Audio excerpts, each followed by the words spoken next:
Now, if you're just starting a homestead this year, there's a good chance you have a flood of emotions running through you, like feeling excited, anxious, overwhelmed, and maybe even afraid to make mistakes. I commonly feel like this every time I start something new, and I made plenty of mistakes, but I don't want that to be the case for you, so stick around until the end, because I'm going to share with you what I believe are 10 of the most important things to consider so you don't end up wasting a bunch of money, time, and effort just to have your homestead dreams crushed before you even reach your full potential. Now, knowing that you want a homestead is great, but honestly, it's not enough. We need a workable plan with both short-term and long-term goals.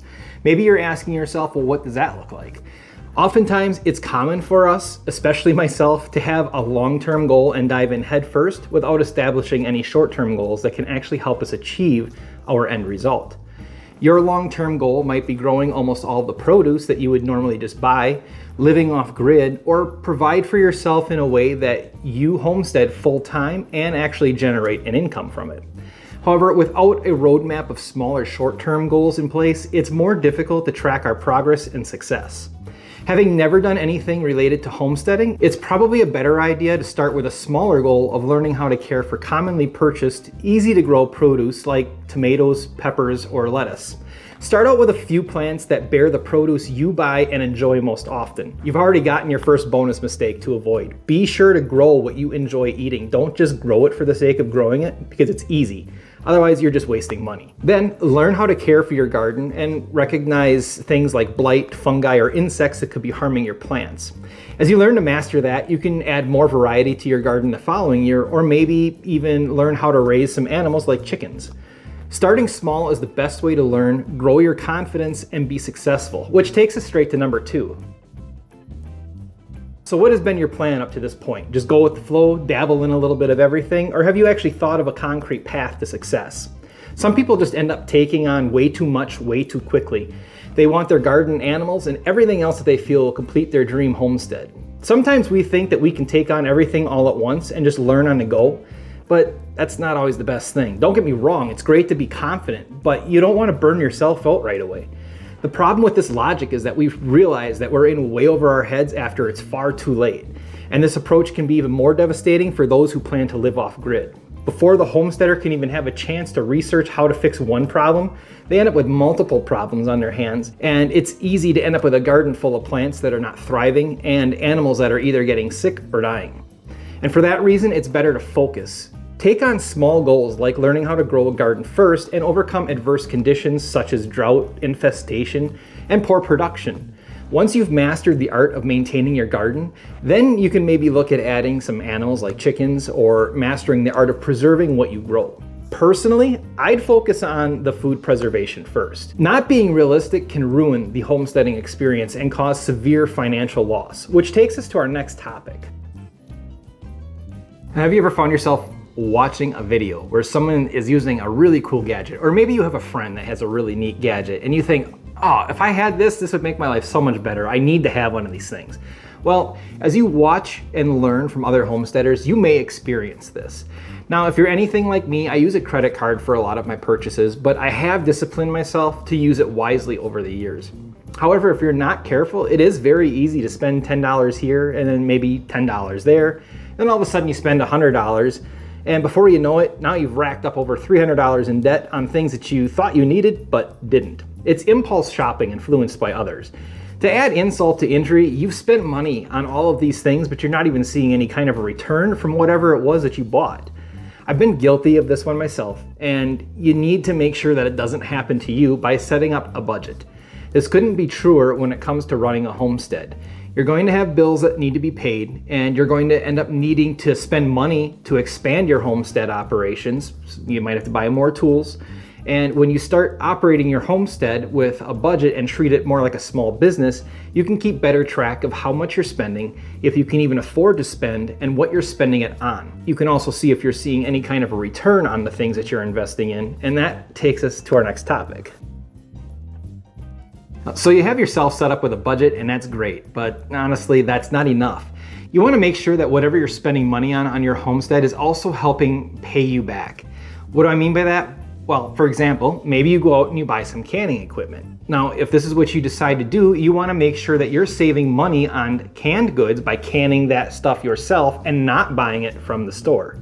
Or you could even take your home canned goods and you could just sell them for extra profit through a little farmer's market. Now, the same thing goes for your garden as well. You're going to need supplies like seeds and then the tools to also help sow those seeds, and then any other necessary components like fertilizer or the water that you're feeding your plants. Now, if you're not taking good care of your plants and ensuring that they're healthy to produce a bountiful harvest, well, all that money that you're pouring into them has just been wasted. Now, the first year of getting started doing anything is also the most expensive because you're most likely buying everything that you need. But remember, you don't have to buy everything brand new. Sometimes you can even just rent the things that you need temporarily. Your homestead efforts may not be able to cover all of your costs in that first year, but at the very least, you want to make sure that you have some sort of positive cash flow coming back to work yourself out of the red. The point is that you want to track your cash flow and make sure that your purchases are giving you returns as well. If you don't do this, you will go broke very fast, and all of these purchases take us to our very next topic. Now, no matter what you decide you are going to do, you have to make sure that you have the right tools. Well, how do you go about doing that? Again, you're going to need to have some kind of a game plan. What is it that you plan to do? Where do you live? How much space do you even have? A self-sufficient lifestyle is going to look very different for the person who lives in an apartment versus the person who lives in a suburban home versus the person that lives on a small lot of acreage out in the country. For a person who lives in an apartment, you probably can get away with just some small containers, some potting soil, compost, and the seeds for your plants. Now, for the person that's living in a suburban area, maybe you'll need a few hand tools like a garden hoe, a trowel, a rake, and you may even be able to have some chickens. In the event that chickens are allowed where you live, you'll need to have a chicken coop one day. Now, if you're a person with some acreage, you might need some power equipment like a garden tiller, all the hand tools that I already mentioned, and eventually maybe a chicken coop for some chickens, or some cattle fencing and shelter for cattle. As you can see, the current trend here, the bigger your homestead is, the more you typically need in the way of structures and tools, which means it's more expensive. That's why it's so important that you run your homestead on a budget and start small regardless of your living situation. Don't overwhelm yourself. You need to give yourself some time to ease into the lifestyle, and that takes us to our sixth mistake. Now, one of the best pieces of advice that I can offer to ensure that you don't overwhelm yourself is to not compare what you have with other homesteaders. Now, here's what you have to remember. No two homesteads will look the same. And it's important not to treat homesteading as a competition. Whether you see a gorgeous homestead on a YouTube channel or you have some homesteads in your own community with an amazing setup, don't let that discourage you. Do not let what others have be a gauge of your own success. I can guarantee that even the most ideal looking homesteads did not start out looking that way. It took time for those people to achieve what they have today. Instead, let the success of others be the fuel that drives your imagination and gives you inspiration. Take bits and pieces of what you love about other homesteads and figure out how to incorporate those ideas into your own homestead over time. Everyone in the homesteading community is an ally, and we all look toward a common goal of being more self-sufficient, or at least as self-sufficient as we possibly can. And now that takes us to our seventh mistake. Do not be afraid to lean on others within the homesteading community. Nobody knows everything, and if you're just starting out, it's never bad to admit that you know nothing. Bruce Lee once said, "A wise man can learn more from a foolish question than a fool can learn from a wise answer." Therefore, never feel ashamed to reach out and ask questions if you don't know the answers. Whether you look to other homesteaders that you know, or follow someone on YouTube, or read a book, do not be afraid to seek answers from those who have already been down the road that you're on. From my own personal experience, I'd rather prove my doubters wrong by asking the right questions to the right people and succeeding than hide my weaknesses of lacking knowledge and failing. Since we're on the topic of failing, this takes us to our next mistake that you want to avoid. Never equate failing to being a failure. It might be a tough pill to swallow, but we may experience several moments of failing before we actually succeed. However, each time that we fail, we can use that as an opportunity to learn and improve. I remember several years ago when my parents were having an issue with blossom end rot in their tomatoes. Back then, none of us even knew what the condition was referred to. We only knew that the ends of our tomatoes were rotting and pretty much ruining the entire fruit. Now, after I was doing a little bit of research on the internet, I found that the problem was called blossom end rot. And I also learned that there could be a few factors causing the problem. Now, one was inadequate soil moisture. However, my parents were always really good about watering during dry spells, and if they couldn't do it, then I would do it for them. So I figured this wasn't the issue.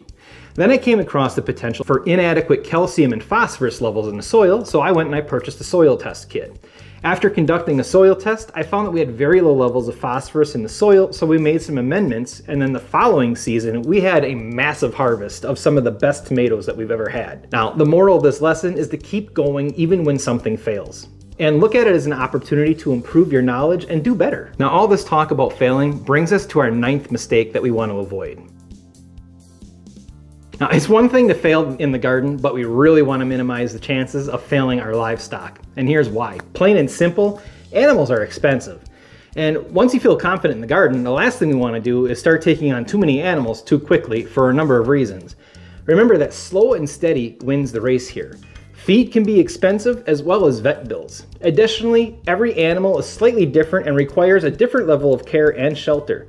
Add in the mix of trying to master your garden while learning to understand your livestock, and you've got your hands full. Once you're confident with your gardening skills and you're still interested in animals, then I would suggest maybe starting with some chickens. They are one of the easiest animals to raise and are even sometimes considered the gateway animal to owning more homestead animals. And that takes us to our last topic, number 10. Now, from gardens to livestock, there are a number of predators potentially waiting to ravage your homestead. Now, here's what I'd recommend doing. Keep your ears and eyes open for signs of wildlife in your area. Check your garden for animal tracks. I know from my own experience, I see plenty of deer tracks in my yard and sometimes even turkey tracks. Although I don't typically see coyotes, I can actually hear them as well as owls on our property too. Now, depending on where you live, setting up a game camera near your garden or livestock may even be a helpful option. There are a number of ways to deter predators, but it's important to know what you are dealing with so you can implement the correct solution. The same goes for insects in the garden. Keep a close watch on your plants. Don't just water them, but actually observe them. Make sure you do not have any harmful insects that could be damaging your crop. And it's especially a good idea to recognize which insects are harmful and which ones are actually good. For example, although most of us hate to see ladybugs in our houses, they are actually very welcome in the garden, and praying mantises are also a very welcome visitor to the garden. So that rounds out our list of the most common mistakes that you want to avoid as you're starting with your homestead journey. Now stick around, because in the next one, we're going to talk about 7 tips that you can do to actually get your homestead started. Remember, from garden to home, you're not in this alone. Come back for more homestead adventures, and we'll see you in the next one.